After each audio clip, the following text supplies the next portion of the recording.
తెలంగాణ రాష్ట్రంలో అడవులు సుమారుగా 27 లక్షలకు పైగా హెక్టార్లలో విస్తరించి ఉన్నాయి. రాష్ట్రంలో ప్రతి ఏటా సుమారు 16,000కు పైగా ప్రాంతాలలో అటవీ అగ్ని ప్రమాదాలు సంభవిస్తున్నాయి. ఈ సమాచారమంతా ఉపగ్రహ సాంకేతిక చిత్రాల ద్వారా సేకరించబడుతుంది. ఈ అగ్ని ప్రమాదాలపై ప్రజలలో అవగాహన కార్యక్రమాలు మరియు ఫైర్లైన్ క్రియేట్ చేయడం వంటి చర్యల ద్వారా నియంత్రించేందుకు అటవీశాఖ నిరంతరం శ్రమిస్తుంది. ఈ అగ్ని ప్రమాదాలలో సుమారు 95% పైగా మానవ తప్పిదాల వల్ల జరుగుచున్నాయి. అగ్ని ప్రమాదాలు జరిగిన తరువాత వాటిని ఆర్పడం చాలా కష్టతరమైన పని. అందుకు అటవీశాఖ నిరంతరం శ్రమిస్తూ మంటలను అదుపులోకి తెచ్చేందుకు ప్రయత్నిస్తుంది. ఈ అగ్ని ప్రమాదాల వల్ల అడవులకు తీవ్ర నష్టం జరగడమే కాకుండా పర్యావరణ సమతుల్యత దెబ్బతింటుంది.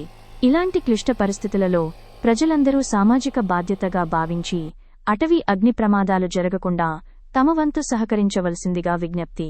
అగ్ని ప్రమాదాలకు సంబంధించిన ఏదైనా సమాచారం ఉంటే స్క్రీన్ పైన ఉన్న ఫోన్ నంబర్లకు తెలియచేయగలరు. ఇట్లు అటవీశాఖ, తెలంగాణ ప్రభుత్వం.